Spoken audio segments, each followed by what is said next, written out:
ಹೆಚ್ಚುವರಿ ಪೊಲೀಸ್ ಮಹಾನಿರ್ದೇಶಕ ಚಂದ್ರಶೇಖರ್ ಅವರ ಹೇಳಿಕೆ ಖಂಡಿಸಿ ಜೆಡಿಎಸ್ ಮತ್ತು ಬಿಜೆಪಿ ಕಾರ್ಯಕರ್ತರು ರಾಮನಗರದಲ್ಲಿಂದು ಪ್ರತಿಭಟನೆ ನಡೆಸಿದರು.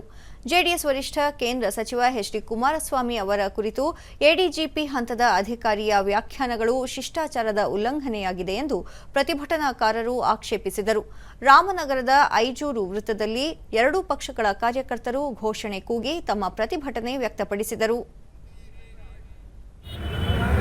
ದೂರದರ್ಶನದೊಂದಿಗೆ ಜೆಡಿಎಸ್ ಮುಖಂಡ ನರಸಿಂಹಮೂರ್ತಿ, ಕೇಂದ್ರ ಸಚಿವ ಕುಮಾರಸ್ವಾಮಿ ಅವರ ಕುರಿತು ಎಡಿಜಿಪಿ ಚಂದ್ರಶೇಖರ್ ಹೇಳಿಕೆ ಆಕ್ಷೇಪಾರ್ಹವಾದದ್ದು. ರಾಜ್ಯ ಸರ್ಕಾರ ಅಧಿಕಾರಿಗಳನ್ನು ಬಳಸಿಕೊಂಡು ಕುಮಾರಸ್ವಾಮಿ ಅವರ ತೇಜೋವಧೆ ಮಾಡುತ್ತಿದೆ ಎಂದು ಆರೋಪಿಸಿದರು.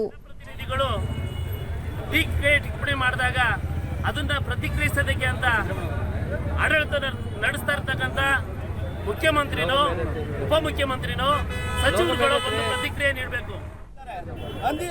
ಬಿಜೆಪಿ ಜಿಲ್ಲಾಧ್ಯಕ್ಷ ಆನಂದಸ್ವಾಮಿ, ಕೇಂದ್ರ ಸಚಿವರ ವಿರುದ್ಧ ಆಕ್ಷೇಪಾರ್ಹ ಮಾತುಗಳನ್ನಾಡಿರುವ ಅಧಿಕಾರಿಯ ವಿರುದ್ಧ ಕ್ರಮ ಕೈಗೊಳ್ಳಬೇಕೆಂದು ಆಗ್ರಹಿಸಿದರು. ವಿರೋಧಿಗಳು ಆಯ್ತಿರಲ್ಲ ಅವ್ರ ಕೈಲಿ. ಹಾಗಾಗಿ ಈ ಎಜಿಡಿಜಿಪಿನ ಕುಮಾರಣ್ಣ ಕ್ಲೀನ್ ಮಾಡೇ ಮಾಡ್ತಾರೆ.